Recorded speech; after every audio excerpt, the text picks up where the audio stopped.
Cowboys hosting the Packers on Sunday in the midst of a wild card playoff weekend. Joining me with the preview is our good friend, Locked On Cowboys podcast host Landon McCool. Good morning. How are you?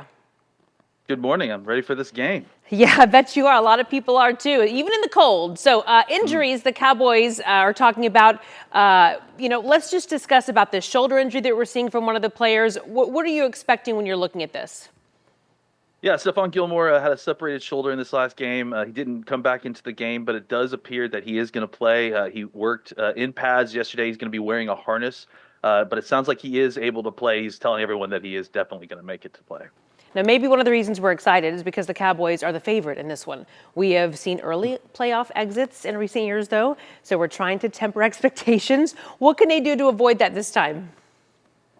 Well, I think that the big thing here is that they've got a lot more experience than the team that they're playing, and that's quite a change. I mean, we're used to these Cowboys teams going against Tom Brady and Aaron Rodgers and getting knocked out by teams that have a lot more experience. But this is a little bit flipped now. Dak is the more experienced quarterback and going against a young quarterback in his first time in the playoffs. So I think that experience is going to serve them well, and I think obviously the familiarity of playing at home is going to help, especially on offense, them scoring a bunch of points. Well, the Cowboys have really been unstoppable in Arlington, so 16 straight home wins, putting up big scores. What is it that makes the difference at AT&T Stadium, you think? I think it's just familiarity. I mean, I think part of it, we'll talk about playing surface, and they seem to be a lot faster on the kind of artificial turf.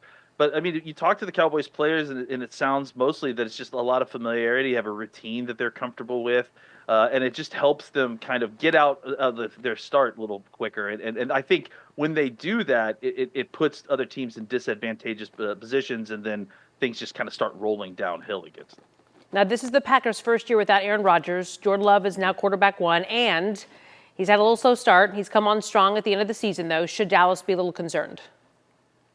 I mean, sure, he's a great young quarterback. He's got a bright future ahead of him. Like I said, I think that this is a situation where it's a lot like the kind of flip side of what Dak experienced when they played the Packers, right? Where he was the inexperienced quarterback at the time and going against a very experienced Aaron Rodgers. And I think that's what we're facing with Jordan Love. He's got a very talented arm. He's a very talented kid, but he doesn't have a lot of experience. This young Packers offense in general doesn't have a lot of experience in finishing in the way that you need to, especially in the playoffs. So I think that those are all things that are going to play big when the lights come on this Sunday in Arlington. Okay, so let's talk about 3 keys to a Cowboys win. We're going to watch for these then when the game's played. I think the key thing for the Cowboys on defense is attacking Jordan Love in the pocket. He, despite being very athletic, he's not necessarily great throwing the football on the run. And I do think that he will hold on to the ball to let the routes develop downfield. I think the Cowboys are going to be able to get quick pressure on Jordan Love, and that's going to be key if you want to get the ball out of him quick. I think the Cowboys have got to stop the run. Aaron Jones was a real problem for this defense the last time they played. I know that was a long time ago, but he's still a very good player, and the Cowboys have got to figure out a way to stop that.